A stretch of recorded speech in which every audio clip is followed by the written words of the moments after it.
So ಮುಂದಿನ 2 ವಾರಗಳ ಸಮಯ ಇದೆ ನಮಗೆ. ಇದೇ ತಿಂಗಳ 30ನೇ ತಾರೀಕು ಮತ್ತು ಫೆಬ್ರವರಿ 6 ಈ 2 ವಾರಗಳು ಕೂಡ ನಮಗೆ ಆನ್ಲೈನಲ್ಲೇ ಕ್ಲಾಸಸ್ ಇರುತ್ತೆ.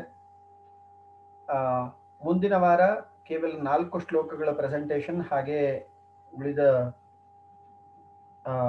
8 ವಿದ್ಯಾರ್ಥಿಗಳು ಅವ್ರದ್ದು C2 ಪ್ರೆಸೆಂಟೇಷನ್ಸ್ ಇರುತ್ತೆ, ಸೆಮಿನಾರ್ ಇರುತ್ತೆ ಅವ್ರದ್ದು 8 ಜನರದ್ದು.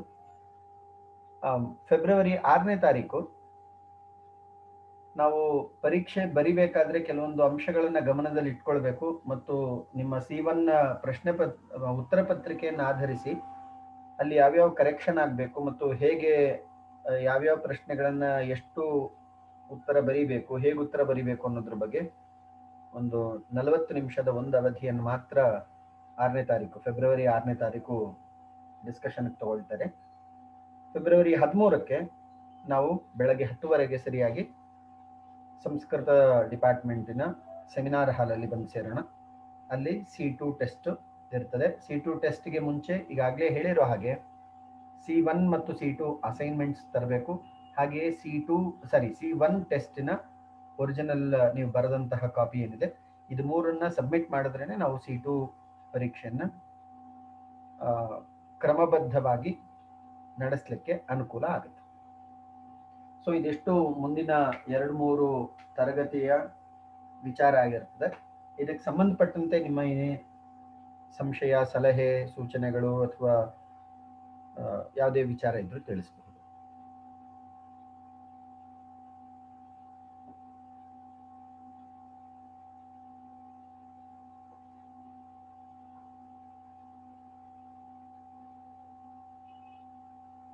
ಫೈನ್.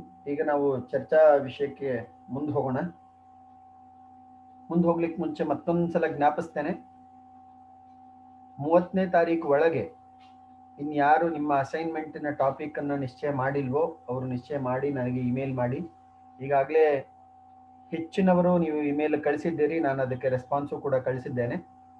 ಇನ್ ಕೇಸ್ ನಿಮ್ಮಲ್ಲಿ ಯಾರಾದರೂ ವಿಷಯ ನಿಶ್ಚಯ ಮಾಡಲಿಲ್ಲ ಅಂದರೆ ಇನ್ನು 1-2 ದಿನಗಳಲ್ಲಿ ಆ ವಿಷಯ ನಿಶ್ಚಯ ಮಾಡಿ ನನಗೆ ಇಮೇಲ್ ಮಾಡಬೇಕು. ಈಗ ಶ್ಲೋಕ ಸಂಖ್ಯಾ 81. ಮೊದಲು ಮಂಗಲ ಶ್ಲೋಕವನ್ನ ಹೇಳೋಣ. ವಾಗರ್ಥಾವಿವ ಸಂಪೃಕ್ತೌ ವಾಗರ್ಥ ಪ್ರತಿಪತ್ತಯೇ ಜಗತಃ ಪಿತರೌ ವಂದೇ ಪಾರ್ವತಿ ಪರಮೇಶ್ವರೌ. ಶ್ಲೋಕ ಸಂಖ್ಯಾ 81.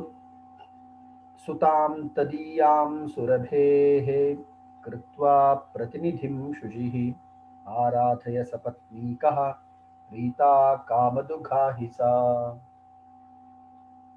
ಶ್ಲೋಕ ಸಂಖ್ಯಾ 80ರವರೆಗೆ ಆದಂತಹ ಕಥಾಭಾಗವನ್ನು 1-2 ವಾಕ್ಯಗಳಲ್ಲಿ ನಿಮ್ಮೆಲ್ಲರ ಗಮನಕ್ಕೆ ತರ್ತೇನೆ, ಜ್ಞಾಪಿಸ್ತಾ ಇದ್ದೇನೆ. ಈಗ ಮಹಾರಾಜ ದಿಲೀಪನು ವಸಿಷ್ಠಾಶ್ರಮದ ಆಶ್ರಮಕ್ಕೆ ಪ್ರವೇಶವನ್ನು ಪಡೆದು ವಸಿಷ್ಠರ ಅನುಗ್ರಹವನ್ನು ಪಡೆದು ಅವರ ಮೂಲಕ ತನ್ನ ಸಂತತಿಹೀನತೆಗೆ ಏನು ಕಾರಣ ಅಂತ ತಿಳ್ಕೊಳ್ಳಿಕ್ಕೆ ಇಚ್ಛೆ ಪಟ್ಟಿರ್ತಾನೆ. ಆಗ ವಸಿಷ್ಠರು ತಪೋಮಗ್ನರಾಗಿ 1-2 ನಿಮಿಷದಲ್ಲಿಯೇ ಅದಕ್ಕೆ ಉತ್ತರವನ್ನು ಹೇಳ್ತಾರೆ. ಹೀಗೆ ಸ್ವರ್ಗದಿಂದ ಬರುವಂತಹ ವೇಳೆಯಲ್ಲಿ ದಿಲೀಪ ಮಹಾರಾಜನು ಕಾಮಧೇನುವನ್ನ ಅವಗಣನೆ ಮಾಡಿರ್ತಾನೆ. ಈ ರೀತಿಯ ಅವಗಣನೆಯಿಂದ ಕುಪಿತಳಾದಂತಹ ಸುರಭಿಯು, ಕಾಮಧೇನುವು ಅವನಿಗೆ ಶಾಪವನ್ನು ಕೊಟ್ಟಿರ್ತಾಳೆ. ನನ್ನ ಸಂತತಿಯನ್ನ ಎಲ್ಲಿಯವರೆಗೆ ನೀನು ಆರಾಧನೆ ಅಥವಾ ಸೇವೆ ಮಾಡುವುದಿಲ್ವೋ ಅಲ್ಲಿಯವರೆಗೆ ನಿನಗೂ ಸಂತತಿ ಆಗದೇ ಇರಲಿ ಅಂತ ಹೇಳಿ ಶಾಪ ಇರುತ್ತೆ. ಈ ಶಾಪವು ದಿಲೀಪನಾಗ್ಲಿ ಅಥವಾ ಅವನ ಸಾರಥಿಯಾಗ್ಲಿ ಈ ಶಾಪವನ್ನ ಕೇಳಿರುವುದಿಲ್ಲ. ಈ ಹಿನ್ನೆಲೆಯಲ್ಲಿ ಇವರಿಗೆ ಈ ಸಮಸ್ಯೆಯ ಮೂಲ ಏನು ಅಂತ ತಿಳ್ಕೊಳ್ಳಿಕ್ಕೆ ಆಗಿರೋದಿಲ್ಲ. ಈಗ ವಸಿಷ್ಠ ಮಹರ್ಷಿಗಳ ಈ ಧ್ಯಾನದ ಬಲದಿಂದ, ತಪೋಬಲದಿಂದ ಸಮಸ್ಯೆಯ ಮೂಲವನ್ನು ತಿಳಿದುಕೊಂಡು ಮುಂದಿನ ಪರಿಹಾರಕ್ಕಾಗಿ ಕಾಮಧೇನುವಿನ ಮಗಳಾದಂತಹ ಯಾರು? ಎಕ್ಸ್ಪ್ಲೈನ್ ಮಾಡಿದ್ರು ಸರ್. ಕಾಮಧೇನುವಿನ ಮಗಳಾದಂತಹ ನಂದಿನಿಯನ್ನ ಆರಾಧನೆ ಮಾಡಬಹುದು ಅನ್ನುವಂತಹ ವಿಚಾರವನ್ನ ವಸಿಷ್ಠ ಮಹರ್ಷಿಗಳು ಇಲ್ಲಿ ಪ್ರಸ್ತಾಪನೆ ಮಾಡ್ತಾ ಇದ್ದಾರೆ. ಅದು ಈಗ ಇರುವಂತಹ ಸನ್ನಿವೇಶ, ಕಥಾ ಸನ್ನಿವೇಶ. ಸುತಾಂ ತದೀಯಾಂ ಸುರಭೇಹೆ, ಸುರಭೇಹೆ ತದೀಯಾಂ ಸುತಾಂ. ಸುರಭಿಹಿ ಅನ್ನೋ ಶಬ್ದಕ್ಕೆ ಕಾಮಧೇನು ಅಂತ ಅರ್ಥ. ಕಾಮಧೇನುವಿನ ಮಗಳಾದಂತಹ ನಂದಿನಿಯನ್ನ ಕೃತ್ವಾ ಪ್ರತಿನಿಧಿಂ ಶುಚಿಹಿ, ಕಾಮಧೇನುವಿನ ಪ್ರತಿನಿಧಿ ಎಂಬುದಾಗಿ ಪರಿಭಾವಿಸಿ ನೀನು ಏನ್ ಮಾಡಬೇಕು? ಶುಚಿರ್ಭೂತನಾಗಿ, ನಿರ್ಮಲ ಮನಸ್ಸಿನಿಂದ, ಪ್ರಾಂಜಲನಾಗಿ, ಶ್ರದ್ಧಾ ಭಕ್ತಿಯಿಂದ ನೀನು ಮತ್ತು ನಿನ್ನ ಮಡದಿಯಾದಂತಹ ಸುದಕ್ಷಿಣೆ ನೀವಿಬ್ಬರೂ ಕೂಡ ಕಾಮಧೇನುವಿನ ಸೇವೆ ಮಾಡಬೇಕು. ಸರಿ, ಸುರಭಿಯ ಮಗಳಾದಂತಹ ನಂದಿನಿ ಸೇವೆ ಮಾಡಬೇಕು ಅಂತ ಹೇಳ್ತಾರೆ. ಆರಾಧಯ ಸಪತ್ನೀಕಃ. ಈಗ ದೋಷ ಆಗಿರುವಂಥದ್ದು ಯಾರಿಂದ? ದಿಲೀಪನಿಂದ. ಆದ್ರೆ ಅದಕ್ಕೆ ಪರಿಹಾರ ಇವರಿಬ್ಬರೂ ಸೇರಿ ಪರಿಹಾರ ಕಾರ್ಯ ಮಾಡಬೇಕು. ಆರಾಧಯ ಸಪತ್ನೀಕಃ ಪ್ರೀತಾ ಕಾಮದುಘಾಹಿಸಾ. ಆಗ ನಂದಿನಿಯು ಸಂಪ್ರೀತಳಾಗಿ ನಿಮ್ಮ ಮನಸ್ಸಿನ ಇಚ್ಛೆಯನ್ನ ಪೂರ್ತಿಗೊಳಿಸ್ತಾಳೆ ಎನ್ನುವಂತಹ ಮಾತನ್ನ ಹೇಳ್ತಾರೆ. ಸೊ ವಸಿಷ್ಠ ಮಹರ್ಷಿಗಳು ಎರಡು ಅಂಶಗಳನ್ನು ಹೇಳ್ತಾ ಇದ್ದಾರೆ. ಮೊದಲನೆಯ ಅಂಶದಲ್ಲಿ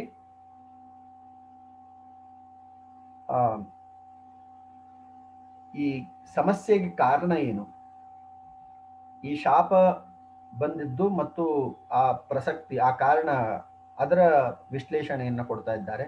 ಎರಡನೆಯ ಅಂಶದಲ್ಲಿ ಅದಕ್ಕೆ ಪರಿಹಾರವನ್ನು ಹೇಳ್ತಾ ಇದ್ದಾರೆ. ಸೊ ಇದು ಪರಿಹಾರದ ಭಾಗವಾಗಿರ್ತದೆ. ಸುತಾಂ ತದೀಯಾಂ ಸುರಭೇಹೆ ಕೃತ್ವಾ ಪ್ರತಿನಿಧಿಂ ಶುಚಿಃ ಆರಾಧಯ ಸಪತ್ನೀಕಃ ಪ್ರೀತಾ ಕಾಮದುಘಾಹಿಸಾ. ಪ್ರೀತಾ, ಅವಳು ಸಂತುಷ್ಟಳಾಗಿ, ನಂದಿನಿಯು ಸಂತುಷ್ಟಳಾಗಿ ನಿಮ್ಮ ಮನಸ್ಸಿನ ಇಚ್ಛೆಯನ್ನ, ಕಾಮನೆಗಳನ್ನ ಪೂರ್ತಿ ಮಾಡ್ತಾಳೆ, ಅಂದ್ರೆ ನಿಮ್ಮ ಸಂತತಿಯನ್ನ ಅನುಗ್ರಹಿಸ್ತಾಳೆ ಅನ್ನುವಂಥ ಅರ್ಥ. ಮುಂದಿನ 82ನೇ ಶ್ಲೋಕ. ಇತಿ ವಾದಿನ ಏವಾಸ್ಯ ಹೋತುಃ ಆಹುತಿ ಸಾಧನಂ ಅನಿಂದ್ಯಾ ನಂದಿನಿ ನಾಮ ಧೇನುಃ ಆವವೃತೆ ವನಾತ್. ಇತಿ ವಾದಿನ ಏವ ಅಸ್ಯ ಹೋತುಃ ಆಹುತಿ ಸಾಧನಂ ಅನಿಂದ್ಯಾ ನಂದಿನಿ ನಾಮ ಧೇನುಃ ಆವವೃತೆ ವನಾತ್. ಇಲ್ಲಿ ಕವಿ ಆ ಪ್ರಸಂಗವನ್ನು ತುಂಬಾ ಸುಂದರವಾಗಿ ಕಟ್ಟಿಕೊಟ್ಟಿದ್ದಾರೆ. ಹೀಗೆ ಹೇಳ್ತಾ ಇರುವಂತಹ ಸಂದರ್ಭದಲ್ಲಿ ವಸಿಷ್ಠ ಮಹರ್ಷಿಗಳು ಮಹಾರಾಜ ದಿಲೀಪನಿಗೆ ಪರಿಹಾರೋಪಾಯವನ್ನ ಸೂಚಿಸುವಂತಹ ಸಂದರ್ಭದಲ್ಲಿಯೇ ಇತಿವಾದಿನ ಏವಾಸ್ಯ ಹೋತುಃ ಆಹುತಿ ಸಾಧನಂ, ಯಜ್ಞಕ್ಕೆ ಅನೇಕ ದ್ರವ್ಯಗಳನ್ನ ದಯಪಾಲಿಸುತ್ತಿರುವಂತಹ ನಂದಿನಿಯು ಅಲ್ಲಿ ಉಪಸ್ಥಿತಳಾಗ್ತಾಳೆ. ನಂದಿನಿ ಧೇನುವು ಉಪಸ್ಥಿತಳಾಗುತ್ತಾಳೆ. ಹೋತುಃ ಆಹುತಿ ಸಾಧನಂ ಅನಿಂದ್ಯಾ ನಂದಿನಿ ನಾಮ. ಇಲ್ಲಿ ನಂದಿನಿಯ ಹೆಸರನ್ನ ಕವಿ ಉಲ್ಲೇಖ ಮಾಡ್ತಾ ಇದ್ದಾರೆ. ಅನಿಂದ್ಯಾ ನಂದಿನಿ ನಾಮ, ಪೂಜ್ಯಳಾದಂತಹ ನಂದಿನಿಯು ಧೇನುಃ ಆವವೃತೆ ವನಾತ್, ಆಶ್ರಮದ ಸುತ್ತಲೂ ಇರುವಂತಹ ವನ ಪ್ರದೇಶದಲ್ಲಿ ಸಂಚಾರ ಮಾಡಿ ಸಾಯಂ ಸಂಧ್ಯಾ ಕಾಲದಲ್ಲಿ ಋಷ್ಯಾಶ್ರಮಕ್ಕೆ ಪ್ರವೇಶವನ್ನು ಪಡೀತಾಳೆ ನಂದಿನಿ ದೇವಿ. ಈ ಪ್ರವೇಶ ಸಂದರ್ಭವು ಹಾಗೆಯೇ ಮಹರ್ಷಿ ವಸಿಷ್ಠರು ನಂದಿನಿಯ ಪ್ರಸ್ತಾವನೆ ಮಾಡುವಂತಹ ಸಂದರ್ಭವೂ ಕೂಡ ಒಂದೇ ಆಗಿರುತ್ತದೆ. ಇದು ಇಲ್ಲಿ ತುಂಬಾ ಸೊಗಸಾದಂತಹ ವಿಷಯ ಅಂತ ಹೇಳಿ ಕವಿ ಮುಂದೆ ಅದರ ಬಗ್ಗೆ ಇನ್ನೂ ವಿಸ್ತಾರವಾಗಿ ಹೇಳ್ತಾರೆ. ಇತಿ ವಾದಿನ ಏವಾಸ್ಯ, ವಾದಿನಃ, ಹೀಗೆ ಹೇಳ್ತಾ ಇರುವಂತಹ ಸಂದರ್ಭದಲ್ಲಿ ಹೋತುಃ ಆಹುತಿ ಸಾಧನಂ, ಯಜ್ಞಕ್ಕೆ ಆಹುತಿ ದ್ರವ್ಯಗಳನ್ನ ಅನುಗ್ರಹಿಸುತ್ತಿರುವಂತಹ ನಂದಿನಿ ಧೇನುವು ಅನಿಂದ್ಯಾ ನಂದಿನಿ ನಾಮ, ಪೂಜ್ಯಳಾದಂತಹ ಗೌರವಯುತಳಾದಂತಹ ವಂದ್ಯಳಾದಂತಹ ನಂದಿನಿ ಧೇನುವು ಧೇನು ಆವವೃತೆ ವನಾತ್, ವನದಿಂದ ಆವವೃತೆ ಬಂದಳು, ಆಶ್ರಮ ಪರಿಸರವನ್ನ ಸೇರಿಕೊಂಡಳು ಎಂಬ ಅರ್ಥವನ್ನ ಇಲ್ಲಿ 82ನೇ ಶ್ಲೋಕದಲ್ಲಿ ಹೇಳಿದ್ದಾರೆ. ಇನ್ನು 83ನೇ ಶ್ಲೋಕ, ಲಲಾಟೋದಯಮಾಭುಗ್ನಂ ಪಲ್ಲವ ಸ್ನಿಗ್ಧ ಪಾಟಲ ಬಿಭ್ರತಿ ಶ್ವೇತರೋಮಾಂಕಂ ಸಂಧ್ಯೇವ ಶಶಿನಂ ನವಂ. 83ನೇ ಶ್ಲೋಕವು ನಂದಿನಿಯ ವರ್ಣನೆಯನ್ನ ಮಾಡುತ್ತೆ. ಲಲಾಟೋದಯಂ ಆಭುಗ್ನಂ ಪಲ್ಲವ ಸ್ನಿಗ್ಧ ಪಾಟಲ. ಲಲಾಟ ಅಂದ್ರೆ ಹಣೆ. ಸಾಮಾನ್ಯವಾಗಿ ಮುಖದಲ್ಲಿ ಹಣೆಯ ಭಾಗ, ಈ ಹಸುವಿನ ಹಣೆಯ ಭಾಗದಲ್ಲಿ ಒಂದು ಸಣ್ಣ ಬಿಳಿಯ ರೇಖಾರೂಪದಲ್ಲಿ ಕೆಲವೊಂದು ಕೂದಲು ಅಲ್ಲಿ ಕಂಡು ಬರ್ತಾ ಇತ್ತು. ಲಲಾಟೋದಯಂ ಆಭುಗ್ನಂ ಪಲ್ಲವ ಸ್ನಿಗ್ಧ ಪಾಟಲ. ಹೇಗೆ ಚಿಗುರೆಲೆಗಳು ತುಂಬಾ ಸುಂದರವಾಗಿರುತ್ತವೋ ಆ ರೀತಿ ಕೆಲವೊಂದು ಕೆಂಪಗಿನ ಕೂದಲು ಆಕೆಯ ಲಲಾಟದಲ್ಲಿ ಅಂದ್ರೆ ಹಣೆಯಲ್ಲಿ ತಿಲಕವಿಟ್ಟಂತೆ ಶೋಭಿಸ್ತಾ ಇತ್ತು.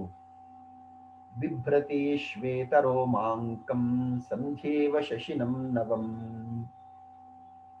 ಆ ಡೊಂಕಾದಂತಹ ಈ ಕೂದಲು, ಇದ್ರ ಬಗ್ಗೆ ಕವಿ ಇಲ್ಲಿ ಒಂದು ಸಣ್ಣ ಉಪಮೆಯನ್ನ ಕೊಟ್ಟಿದ್ದಾನೆ. ಬಿಭ್ರತಿ ಶ್ವೇತರೋಮಾಂಕಂ ಸಂಧ್ಯೇವ ಶಶಿನಂ ನವಂ.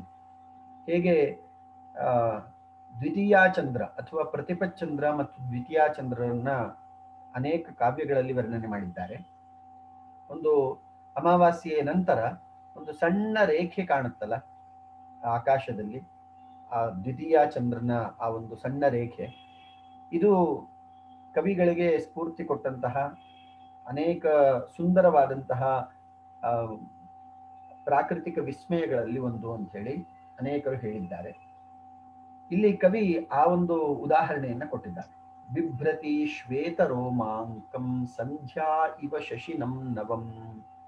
ಹೇಗೆ ಸಂಧ್ಯಾಕಾಲದಲ್ಲಿ ಶಶಿ, ಈ ದ್ವಿತೀಯ ಚಂದ್ರನು ತುಂಬಾ ಸುಂದರವಾಗಿ ಕಾಣಿಸ್ಕೊಳ್ತಾನೋ ಆ ರೀತಿಯ ಒಂದು ಸುಂದರವಾದಂತಹ ರೇಖೆ ಈಕೆಯ ಲಲಾಟದಲ್ಲಿ ತಿಲಕಪ್ರಾಯವಾಗಿ ಕಾಣ್ತಾ ಇತ್ತು. ಅದು ಆ ಸೌಂದರ್ಯವನ್ನು ಹೆಚ್ಚಿಸ್ತಾ ಇತ್ತು ಅಂತ ಹೇಳಿ ಹೇಳಿದ್ದಾನೆ. ಕೆಲವೊಬ್ರು ಕವಿಗಳು ರಾತ್ರಿಯ ಸೌಂದರ್ಯವನ್ನ ಈ ದ್ವಿತೀಯ ಚಂದ್ರ ಹೆಚ್ಚಿಸ್ತಾನೋ ಅಥವಾ ದ್ವಿತೀಯ ಚಂದ್ರನ ಸೌಂದರ್ಯವನ್ನ ಈ ರಾತ್ರಿ ಹೆಚ್ಚಿಸ್ತದೋ ಅಂತ ಹೇಳಿ ಪ್ರಶ್ನಾರ್ಥಕವಾಗಿ ಕೆಲವೊಬ್ರು ವರ್ಣಿಸಿದ್ದಾರೆ. ಅಂದ್ರೆ ಒಂದು ಮತ್ತೊಂದಕ್ಕೆ ಶೋಭೆಯನ್ನ ಹೆಚ್ಚಿಸ್ತಾ ಹೋಗುತ್ತೆ. ಇದೇ ರೀತಿ ಇಲ್ಲೂ ಕೂಡ ಆ ಬಿಳಿಯ ಕೆಲವೊಂದು ಕೂದಲಿನ ಹಣೆಯಲ್ಲಿ ಇರುವಂತಹ ಕೆಲವೊಂದು ಕೂದಲು ಈಕೆಯ ಮುಖಮಂಡಲದ ತೇಜಸ್ಸನ್ನ ಹೆಚ್ಚಿಸ್ತಾ ಇತ್ತು ಎಂಬುದಾಗಿ ಕವಿ ವರ್ಣಿಸ್ತಾನೆ. ಮುಂದಿನ 84ನೇ ಶ್ಲೋಕ, ಅದಕ್ಕೆ ಮುಂಚೆ 83ನ್ನ ಮತ್ತೊಮ್ಮೆ ಓದ್ತೇನೆ. ಲಲಾಟೋದಯಂ ಆಭುಗ್ನಂ ಪಲ್ಲವ ಸ್ನಿಗ್ಧ ಪಾಟಲ.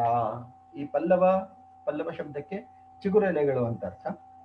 ಈ ಚಿಗುರೆಲೆಗಳಿಂದ ಹೇಗೆ ಇಡೀ ಮರವು ಶೋಭಿಸ್ತಾ ಇರ್ತದೋ ಅದೇ ರೀತಿ ಈ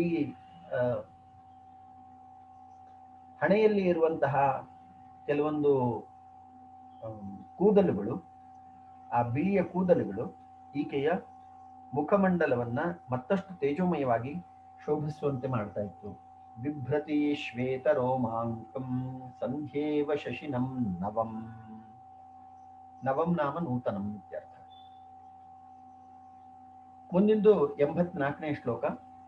ಭುವಂ ಕೋಷ್ಣೇನ ಕುಂಡೋಧ್ನಿ ಮೇಧ್ಯೇನ ಅವಭೃತಾದಪಿ ಪ್ರಸ್ನವೇನ ಅಭಿವರ್ಷಂತಿ ವತ್ಸಾಲೋಕ ಪ್ರವರ್ತಿನ. ಈ ಶ್ಲೋಕದಲ್ಲಿ ಕವಿ ಒಂದೆರಡು ಹೆಚ್ಚಿನ ವಿಚಾರವನ್ನ ಹೇಳಲಿಕ್ಕೆ ಹೊರಟಿದ್ದಾರೆ. ಭುವಂ ಕೋಷ್ಣೇನ ಕುಂಡೋಧ್ನಿ ಮೇಧ್ಯೇನ ಅವಭೃತಾದಪಿ ಪ್ರಸ್ನವೇನ ಅಭಿವರ್ಷಂತಿ ವತ್ಸಾಲೋಕ ಪ್ರವರ್ತಿನ. ಈ ನಂದಿನಿ ಧೇನುವು ತನ್ನ ಕರುವನ್ನ ಕಂಡ ಕೂಡಲೇ ಸ್ವಾಭಾವಿಕವಾಗಿಯೇ ಅದು ಹಾಲನ್ನ ಸ್ರವಿಸುತ್ತೆ. ಸಾಮಾನ್ಯವಾಗಿ ಈ ಕರುವು ಕೆಚ್ಚಲಿಗೆ ಬಾಯಿ ಹಾಕದ ಮೇಲೆ ಹಾಲು ಅಲ್ಲಿಂದ ಒಸರ್ಲಿಕ್ಕೆ ಆರಂಭ ಆಗುತ್ತೆ. ಇದು ಸಾಮಾನ್ಯ ಹಸುವಿನ ಒಂದು ದೃಶ್ಯವಾಗಿದ್ದರೆ, ನಂದಿನಿಯು ವಿಶೇಷವಾದಂತಹ ಹಸುವಾಗಿರುವ ಕಾರಣಕ್ಕಾಗಿ, ಕಾಮಧೇನುವಿನ ಪುತ್ರಿಯಾಗಿರುವ ಕಾರಣಕ್ಕಾಗಿ ಈಕೆ ದರ್ಶನ ಮಾತ್ರದಿಂದಲೇ ತನ್ನ ಕರುವನ್ನ ನೋಡಿದ ತಕ್ಷಣವೇ ತಾನಾಗಿಯೇ ಕೆಚ್ಚಲಿನಿಂದ ಹಾಲನ್ನ ಸ್ರವಿಸುತ್ತಾ ಇತ್ತು ಅಂತ ಹೇಳಿ ಕವಿ ವರ್ಣಿಸ್ತಾರೆ. ಭುವಂ, ಭುವಂ ನಾಮ ಪೃಥ್ವಿ, ಈ ಭೂಮಿಯನ್ನ ಕೋಷ್ಣೇನ ಕುಂಡೋಧ್ನಿ, ಕೋಷ್ಣ ಅನ್ನೋ ಶಬ್ದಕ್ಕೆ ಸಂಸ್ಕೃತದಲ್ಲಿ ಮಂದೋಷ್ಣ ಅಥವಾ ಲೂಕ್ ವಾಮ್, ಉಗುರು ಬೆಚ್ಚಗಿನ ಅನ್ನುವಂಥ ಅರ್ಥ. ಸಾಮಾನ್ಯವಾಗಿ ಕರೆದಂತಹ ಹಾಲು ಸ್ವಲ್ಪ ಉಗುರು ಬೆಚ್ಚಗಿರುತ್ತೆ. ಅದು ತುಂಬಾ ತಣ್ಣಗಿರುವುದಿಲ್ಲ, ತುಂಬಾ ಬಿಸಿನೂ ಇರುವುದಿಲ್ಲ, ಸ್ವಲ್ಪ ಉಗುರು ಬೆಚ್ಚಗಿರುತ್ತೆ. ಕೋಷ್ಣೇನ ಕುಂಡೋಧ್ನಿ ಮೇಧ್ಯೇನ ಅಬಭೃತಾದಪಿ, ಈ ನಂದಿನಿ ಧೇನುವು ತನ್ನ ಕೆಚ್ಚಲಿನಿಂದ ಸುರಿಸಿದಂತಹ ಹಾಲು ಭೂಮಿಯನ್ನ ಪವಿತ್ರ ಮಾಡಿತು ಅಂತ ಹೇಳಿ ಕವಿ ವರ್ಣಿಸ್ತಾನೆ. ಇಲ್ಲಿ ಮತ್ತೊಂದು ವಿಶೇಷ ಅಂಶವನ್ನು ಕವಿ ಹೇಳ್ತಾ ಇದ್ದಾನೆ. ಮೇಧ್ಯೇನ ಅವಭೃತಾದಪಿ, ಯಜ್ಞಯಾಗಾದಿಗಳಲ್ಲಿ ಅವಭೃತ ಸ್ನಾನ ಎಂಬುದು ಅತ್ಯಂತ ಪವಿತ್ರವಾದಂತಹ ಒಂದು ಕರ್ಮಾಂಗ ಇದೆ. ಅಂದ್ರೆ ಇಡೀ ಯಜ್ಞವನ್ನ ಮುಗಿಸಿದ ನಂತರ ಯಜ್ಞದ ಆ ಪ್ರಕ್ರಿಯೆಯ ಕೊನೆಯ ಭಾಗವಾಗಿ ಅವಭೃತ ಸ್ನಾನ ಅಂತ ಇರ್ತದೆ. ಈ ಸ್ನಾನವು ಅತ್ಯಂತ ಪವಿತ್ರ ಸ್ನಾನ ಎಂಬುದಾಗಿ ಕರೆಯಲ್ಪಡುತ್ತದೆ.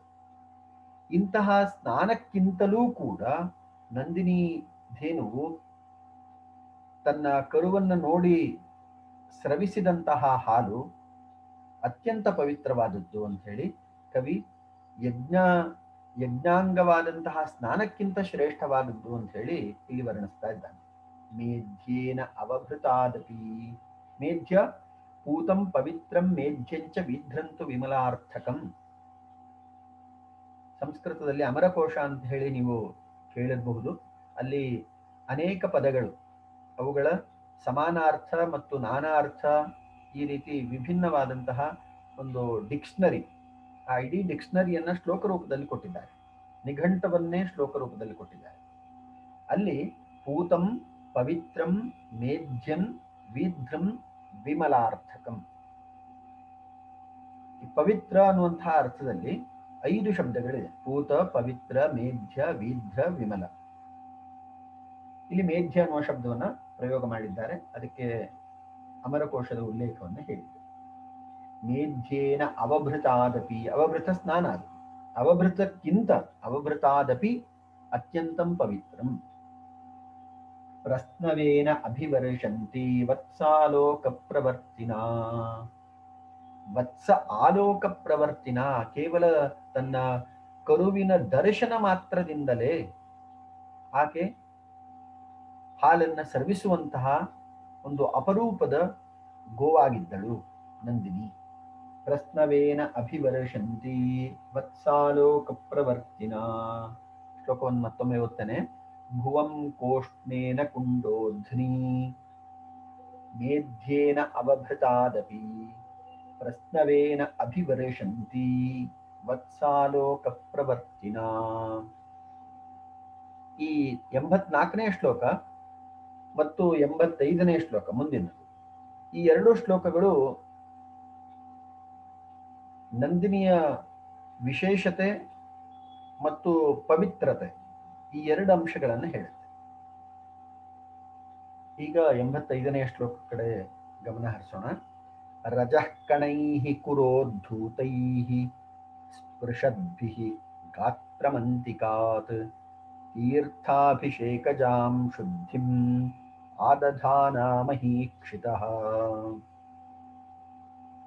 ರಜಃ ಕಣೈಃ ಕುರೋದ್ಧೂತೈಃ ಸ್ಪೃಶದ್ಭಿಃ ಗಾತ್ರಂ ಅಂತಿಕಾತ್ ತೀರ್ಥಾಭಿಷೇಕಜಾಂ ಶುದ್ಧಿಂ ಆದಧಾನಾ ಮಹೀಕ್ಷಿತಃ. ಅರ್ಥ ತುಂಬಾ ಸುಲಭವಾಗಿದೆ. ರಜಃ ಕಣೈಹಿ, ಧೂಳಿನ ಕಣಗಳು. ಹಸುವು ವೇಗವಾಗಿ ಸಂಚಲಿಸಿದಾಗ ಆ ಸಂಚಾರ ಮಾತ್ರದಿಂದ ಅದರ ಗೊರಸಿನಿಂದ ಧೂಳು ಏಳುತ್ತೆ.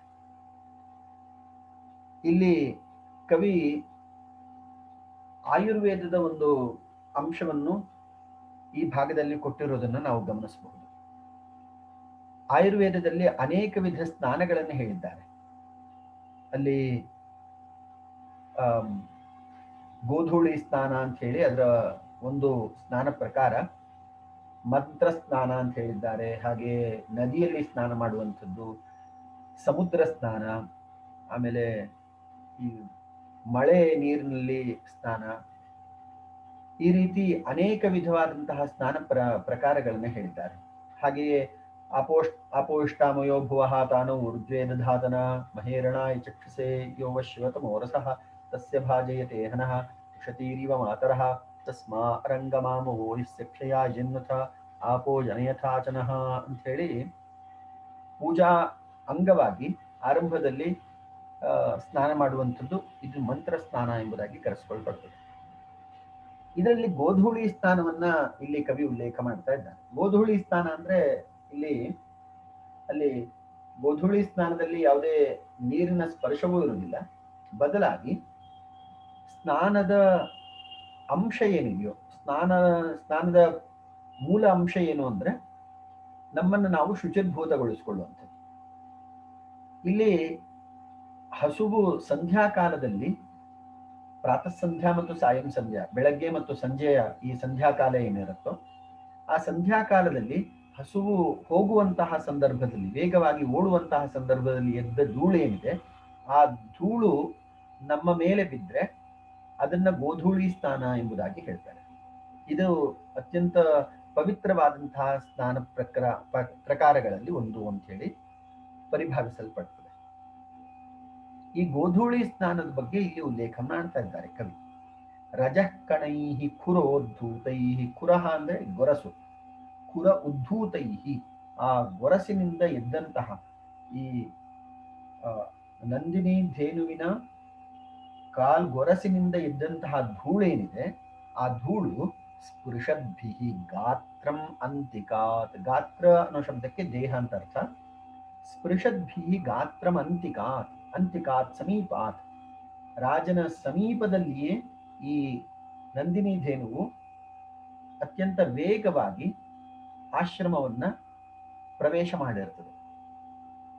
ಆ ಪ್ರವೇಶ ಸಂದರ್ಭದಲ್ಲಿ ಅದು ಓಡುವಂತಹ ವೇಗದಲ್ಲಿ ಆ ಗೊರಸಿನಿಂದ ಎದ್ದಂತಹ ಧೂಳು ರಾಜನ ಶರೀರದ ಮೇಲೆ ಬೀಳುತ್ತೆ. ತೀರ್ಥಾಭಿಷೇಕಜಾಂ ಶುದ್ಧಿಂ ಆದಧಾನ ಮಹೀಕ್ಷಿತಃ.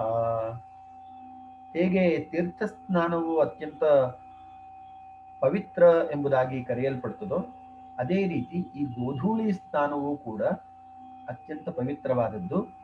ಇವನ ಮಹಾರಾಜನಾದಂತಹ ದಿಲೀಪನ ಮನಃಕಾಮನೆಯನ್ನ ಪೂರ್ತಿ ಮಾಡುತ್ತೆ ಅನ್ನುವಂತಹ ಸೂಚನೆ ಇಲ್ಲಿ ಕವಿಗೆ ಸಿಗ್ತಾ ಇದೆ. ತೀರ್ಥಾಭಿಷೇಕಜಾಂ ಶುದ್ಧಿಂ ಆದಧಾನ ಮಹೀಕ್ಷಿತಃ. ಮಹೀಕ್ಷಿತಃ ರಾಜ ಇತ್ಯರ್ಥ. ರಾಜನಿಗೆ ಈ ತೀರ್ಥ ಸ್ನಾನವನ್ನ ಮಾಡಿದಷ್ಟು ಪುಣ್ಯವನ್ನ ಈ ನಂದಿನಿ ಧೇನುವು ಅನುಗ್ರಹಿಸಿರ್ತಾಳೆ, ದಯಪಾಲಿಸಿರ್ತಾಳೆ ಅನ್ನುವಂತಹ ಮಾತನ್ನ ಇಲ್ಲಿ ಹೇಳ್ತಾ ಇದ್ದಾನೆ. ಸೊ 84 ಮತ್ತು 85 ಎರಡು ಶ್ಲೋಕಗಳು ಕೂಡ ನಂದಿನಿ ಧೇನುವಿನ ಬಗ್ಗೆ ನೀವು ಶಾರ್ಟ್ ನೋಟ್ಸ್ ಬರೆಯುವಂತಹ ಸಂದರ್ಭದಲ್ಲಿ ಈ ಎರಡು ಶ್ಲೋಕದ ಸಾರಾಂಶವನ್ನು ಬರೆದರೂ ಸಾಕು, ಅಥವಾ ಯಾವುದಾದ್ರೂ ಒಂದು ಪಂಕ್ತಿ, ಆ ಪಂಕ್ತಿಯನ್ನ ನೀವು ಉಲ್ಲೇಖ ಮಾಡಿದ್ರೆ ಇನ್ನೂ ಉತ್ತಮ. ಶ್ಲೋಕವನ್ನು ಒಮ್ಮೆ ಓದ್ತೇನೆ. ರಜಃ ಕಣೈಹಿ ಖುರೋದ್ಧೂತೈಹಿ ಸ್ಪೃಶದ್ಭಿಃ ಗಾತ್ರಮಂತಿಕಾತ್ ತೀರ್ಥಾಭಿಷೇಕಜಾಂ ಶುದ್ಧಿಂ ಆದಧಾನ ಮಹೀಕ್ಷಿತಃ. ಶ್ಲೋಕ ಸಂಖ್ಯಾ 86. ತಾಂ ಪುಣ್ಯದರ್ಶನಾಂ ದೃಷ್ಟ್ವಾ ನಿಮಿತ್ತಜ್ಞಃ ತಪೋನಿಧಿಃ ಯಾಜ್ಯಂ ಆಶಂಸಿತಾವಂಧ್ಯ ಪ್ರಾರ್ಥನಂ ಪುನರಬ್ರವೀತ್. ತಾಂ ಪುಣ್ಯದರ್ಶನಾಂ ದೃಷ್ಟ್ವಾ. ಇಲ್ಲಿ ಕವಿ ಪುಣ್ಯದರ್ಶನ ಅನ್ನುವಂತಹ ವಿಶೇಷಣವನ್ನ ನಂದಿನಿ ಧೇನುವಿಗೆ ಬೆಳೆಸಿದ್ದಾನೆ. ಈಗಾಗಲೇ ಹಿಂದಿನ ತರಗತಿಯಲ್ಲಿ, ಹಿಂದಿನ ಒಂದು ಚರ್ಚಾ ಸಂದರ್ಭದಲ್ಲಿ ನಿಮ್ಮ ಗಮನಕ್ಕೆ ತಗೊಂಡ್ಬಂದಿದ್ದೆ. ಪ್ರಥಮ ಸರ್ಗದಲ್ಲಿರುವಂತಹ ವಿಶೇಷಣಗಳನ್ನೇ ತೆಗೆದುಕೊಂಡು ರಾಜನಿಗೆ ಯಾವ್ಯಾವ ವಿಶೇಷಣ ಇದೆ, ಹಾಗೆಯೇ ಋಷಿಗೆ, ವಸಿಷ್ಠ ಋಷಿಗೆ ವಿಶೇಷಣ ಯಾವುದಿದೆ, ನಂದಿನಿ ಧೇನುವಿಗೆ ಇರುವಂತಹ ವಿಶೇಷಣಗಳು, ಈ ರೀತಿ ವಿಶೇಷಣಗಳನ್ನು ನೀವು ತೆಗೆದುಕೊಂಡು ಒಂದು ಒಳ್ಳೆಯ ಅಸೈನ್ಮೆಂಟ್ ಅನ್ನು ಮಾಡಬಹುದು. ಪುಣ್ಯ ದರ್ಶನ ಅನ್ನುವಂಥದ್ದು ಇಲ್ಲಿ ನಂದಿನಿ ಧೇನುವಿಗೆ ಇರುವಂತಹ ವಿಶೇಷಣ. ತಾಂ ಪುಣ್ಯ ದರ್ಶನಾಂ ದೃಷ್ಟ್ವಾ, ಆಕೆಯ ದರ್ಶನವೇ ಪುಣ್ಯಕರ. ಇದನ್ನ ನೋಡಿ ನಿಮಿತ್ತಜ್ಞ ತಪೋನಿಧಿ. ನಿಮಿತ್ತಜ್ಞ ಇಲ್ಲಿ ಶಕುನಜ್ಞ ಅನ್ನುವಂತಹ ಶಬ್ದವನ್ನು ಬಳಸಿದ್ದಾರೆ. ನಿಮಿತ್ತಜ್ಞ ಅಂದ್ರೆ ಯಾವ ಕಾಲದಲ್ಲಿ ಯಾವ ಕಾರ್ಯ ನಡೆದರೆ ಅದರ ಫಲ ಏನಾಗತ್ತೆ ಅನ್ನುವಂತಹ ಪರಿಕಲ್ಪನೆ ಇರುವವರು. ಇಂತಹ ವಸಿಷ್ಠ ಮಹರ್ಷಿಗಳು ಈ ಸಂದರ್ಭದಲ್ಲಿ ಆ ನಂದಿನಿಯ ಸೇವೆಯನ್ನ ಮಾಡಬೇಕು ಅನ್ನುವಂತಹ ಆದೇಶವನ್ನ ಕೊಡುವ ಸಂದರ್ಭದಲ್ಲಿಯೇ ನಂದಿನಿಯ ಪ್ರವೇಶ ಆದದ್ದು. ನಂದಿನಿಯು ತನ್ನ ಕಾಲ್ಗೊರಸಿನಿಂದ ಉಂಟಾದಂತಹ ಈ ಧೂಳಿನಿಂದ ರಾಜನಿಗೆ ಆಶೀರ್ವಾದ ಮಾಡಿದ್ದು, ಈ ಎಲ್ಲ ವಿಚಾರವನ್ನು ಗಮನಿಸಿದಂತಹ ವಸಿಷ್ಠ ಮಹರ್ಷಿಗಳು ಯಾಜ್ಯಂ ಆಶಂಸಿತ ವಂದ್ಯ ಪ್ರಾರ್ಥನಂ ಪುನರಬ್ರವೀತ್. ಆಗ ರಾಜನಿಗೆ ಈ ರೀತಿಯಾದಂತಹ ಮಾತನ್ನು ಹೇಳ್ತಾರೆ. ಆಶಂಸಿತ ವಂದ್ಯ ಪ್ರಾರ್ಥನಂ ಅವಂಧ್ಯ ಮನೋರಥಂ ಇತ್ಯರ್ಥ. ನಿಮ್ಮ ಮನೋರಥ ಏನಿದೆಯೋ, ಮನಃಕಾಮನೆಗಳೇನಿದೆಯೋ ಅವು ಪೂರ್ತಿಯಾಗತ್ತೆ ಅನ್ನುವಂತಹ ಮಾತನ್ನ ಮುಂದಿನ ಹಂತದಲ್ಲಿ ರಾಜನಿಗೆ ತಿಳಿಸ್ತಾರೆ. ಮತ್ತೊಮ್ಮೆ ಶ್ಲೋಕ ಓದ್ತೇನೆ. ತಾಂ ಪುಣ್ಯ ದರ್ಶನಾಂ ದೃಷ್ಟ್ವಾ ನಿಮಿತ್ತಜ್ಞಸ್ತಪೋನಿಧಿ. ತಪೋನಿಧಿ ಅಂತ ಹೇಳಿ ವಸಿಷ್ಠರಿಗೆ ಬೆಳೆಸಿದಂತಹ ವಿಶೇಷಣ ನಿಮಿತ್ತಜ್ಞ ಮತ್ತು ತಪೋನಿಧಿ. ಯಾಜ್ಯಂ ಆಶಂಸಿತ ವಂದ್ಯ ಪ್ರಾರ್ಥನಂ ಪುನರಬ್ರವೀತ್. ಹೀಗೆ ಮುಂದಿನ 87ನೇ ಶ್ಲೋಕದಲ್ಲಿ ರಾಜನನ್ನ ಕುರಿತು, ಮಹಾರಾಜ ದಿಲೀಪನನ್ನ ಕುರಿತು ಮಹರ್ಷಿ ವಸಿಷ್ಠರು ಈ ರೀತಿಯ ಮಾತನ್ನ ಹೇಳ್ತಾರೆ. ಅದೂರವರ್ತಿನೀಂ ಸಿದ್ಧಿಂ ರಾಜನ್ ವಿಗಣಯ ಆತ್ಮನಃ ಉಪಸ್ಥಿತೇಯಂ ಕಲ್ಯಾಣಿ ನಾಮ್ನಿ ಕೀರ್ತಿತ ಏವ ಯತ್. ಅದೂರವರ್ತಿನೀಂ ಸಿದ್ಧಿಂ, ನಿನ್ನ ಸಂಕಲ್ಪವು ಸಿದ್ಧಿಯನ್ನು ಪಡೆಯುತ್ತೆ ಅತ್ಯಂತ ಅಲ್ಪ ಕಾಲದಲ್ಲಿಯೇ. ತುಂಬ ದೀರ್ಘವಾಗಿ ಕಾಯುವ ಪ್ರಮೇಯವೇ ಇಲ್ಲ. ಅತ್ಯಲ್ಪ ಕಾಲದಲ್ಲಿಯೇ ನಿನ್ನ ಸಂಕಲ್ಪವು ಸಿದ್ಧಿಯಾಗುತ್ತದೆ. ಅದೂರವರ್ತಿನೀಂ ಸಿದ್ಧಿಂ ರಾಜನ್ ವಿಗಣಯ ಆತ್ಮನಃ. ನಿನ್ನ ಮನಸ್ಸಿನಲ್ಲಿ ಏನೋ ಕಾಮನೆ ಇದೆಯೋ, ಸಂತತಿ ಪ್ರಾಪ್ತಿ ಎನ್ನುವಂತಹ ಈ ಸಂಕಲ್ಪ ಏನು ಮಾಡ್ಕೊಂಡಿದೆಯೋ ಅದು ಶೀಘ್ರದಲ್ಲಿಯೇ ನೆರವೇರುತ್ತೆ. ಯಾಕಂದ್ರೆ ಉಪಸ್ಥಿತೇಯಂ ಕಲ್ಯಾಣಿ ನಾಮ್ನಿ ಕೀರ್ತಿತ ಏವ ಯತ್. ಈ ಕಲ್ಯಾಣಿ ಶಬ್ದವನ್ನ ಮಂಗಲಮಯಿ ಅನ್ನುವಂತಹ ಅರ್ಥದಲ್ಲಿ, ಮಂಗಲವನ್ನು ಉಂಟು ಮಾಡುವವಳು ಅನ್ನುವಂತಹ ಅರ್ಥದಲ್ಲಿ ನಂದಿನಿಗೆ ವಿಶೇಷಣವಾಗಿ ಬಳಸಿದ್ದಾರೆ. ಉಪಸ್ಥಿತ ಇಯಂ ಕಲ್ಯಾಣಿ ನಾಮ್ನಿ ಕೀರ್ತಿತ ಏವ ಯತ್. ನಾನು ನಂದಿನಿಯ ಸ್ಮರಣೆಯನ್ನ ಮಾಡಿದ ಕೂಡಲೇ, ಆಕೆಯ ಸೇವೆಯನ್ನ ಮಾಡು ಅನ್ನುವಂತಹ ಶಬ್ದ ಹೇಳಿದ ಕೂಡಲೇ ಆಕೆ ಇಲ್ಲಿ ಉಪಸ್ಥಿತಳಾದಳು. ಆದ್ದರಿಂದ ನನಗೆ ನಿನ್ನ ಮನಃಕಾಮನೆ ಬೇಗ ಪೂರ್ತಿ ಆಗುತ್ತೆ, ಶೀಘ್ರದಲ್ಲಿ ನೆರವೇರುತ್ತೆ ಅಂತ ನನ್ನ ಮನಸ್ಸಿನ ಭಾವನೆ ಹೇಳ್ತಾ ಇದೆ ಅಂತ ಹೇಳ್ತಾರೆ. ಅದೂರವರ್ತಿನೀಂ ಸಿದ್ಧಿಂ ರಾಜನ್ ವಿಗಣಯ. ವಿಗಣಯ ಅಂದ್ರೆ ಪರಿಗಣಿಸು. ಏನಂತ ಪರಿಗಣಿಸು? ಆತ್ಮನಃ ಸಿದ್ಧಿಂ ಅದೂರವರ್ತಿನೀಂ ವಿಗಣಯ. ನಿನ್ನ ಸಿದ್ಧಿಯು ಸ್ವಲ್ಪ ಕಾಲದಲ್ಲಿಯೇ ಸಾಕಾರಗೊಳ್ಳುತ್ತದೆ ಎಂಬುದಾಗಿ ಭಾವಿಸು. ಉಪಸ್ಥಿತೇಯಂ ಕಲ್ಯಾಣಿ ನಾಮ್ನಿ ಕೀರ್ತಿತ ಏವ ಯತ್. ಕೇವಲ ಸ್ಮರಣೆ ಮಾತ್ರದಿಂದಲೇ ಆಕೆ ಉಪಸ್ಥಿತಳಾಗಿದ್ದಾಳೆ.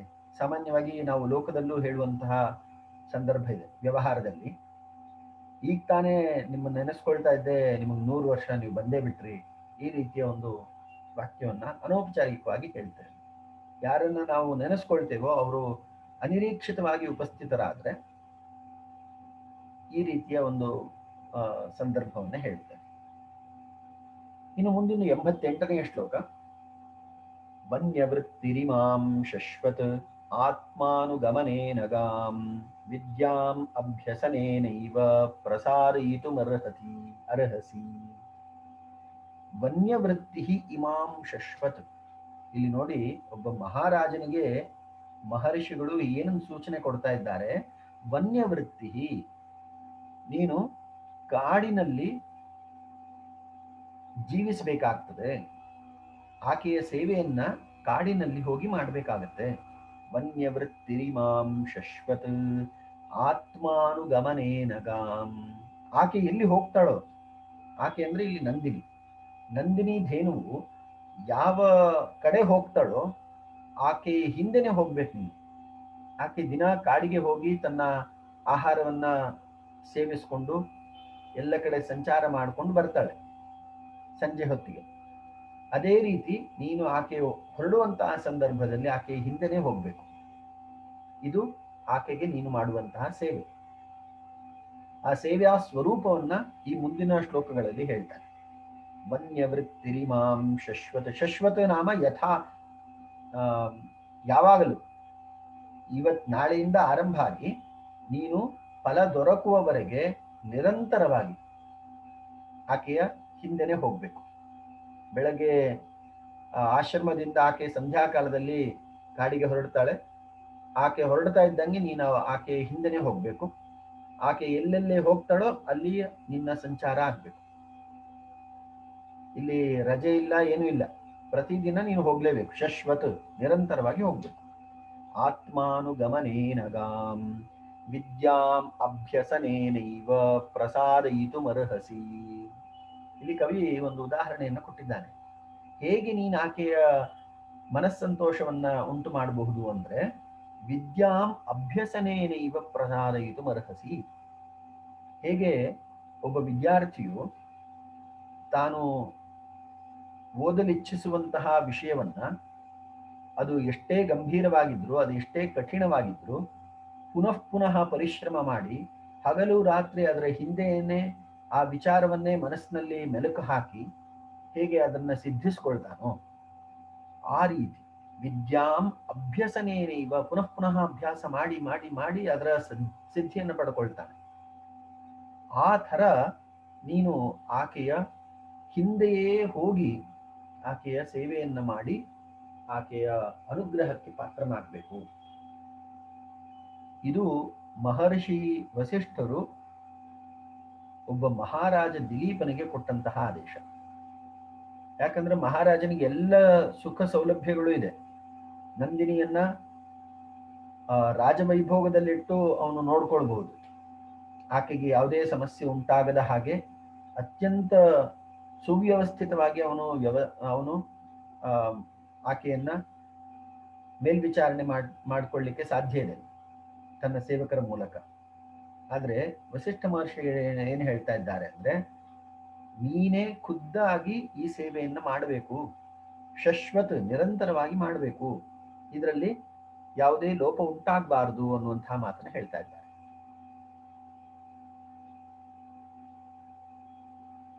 ಮತ್ತೊಮ್ಮೆ ಶ್ಲೋಕ ಓದ್ತೇನೆ. ಈ ಎರಡನೇ ಪಂಕ್ತಿಯನ್ನ ಅಂಡರ್ಲೈನ್ ಮಾಡ್ಕೊಳ್ಳಿ. ವಿದ್ಯಾಂ ಅಭ್ಯಸನೇನೈವ ಪ್ರಸಾದಯಿತುಮರ್ಹಸಿ. ಈ ಎರಡನೇ ಪಂಕ್ತಿ ಇದೆಯಲ್ಲ, ಅದನ್ನ ಸ್ವಲ್ಪ ಅಂಡರ್ಲೈನ್ ಮಾಡ್ಕೊಳ್ಳಿ. ಈ ವಿದ್ಯಾಭ್ಯಾಸವೂ ಕೂಡ ನಾವು ನಿರಂತರ ಪರಿಶ್ರಮದಿಂದಲೇ ಸಿದ್ಧಿಯನ್ನ ಪಡೀಲಿಕ್ಕೆ ಆಗ್ತದೆ. ಒಂದೆರಡು ದಿನ ಓದ್ದೆ, ನನಗೆ ತಲೆಗೆ ಬರಲಿಲ್ಲ, ನನಗೆ ಅರ್ಥ ಆಗ್ಲಿಲ್ಲ, ಅದು ಕಷ್ಟ ಆಯ್ತು, ಹೀಗೆ ಹೇಳ್ತಾ ಹೋದ್ರೆ ನಾವು ಯಾವುದೇ ಕ್ಷೇತ್ರದಲ್ಲೂ ಸಾಧನೆ ಮಾಡ್ಲಿಕ್ಕೆ ಆಗುದಿಲ್ಲ.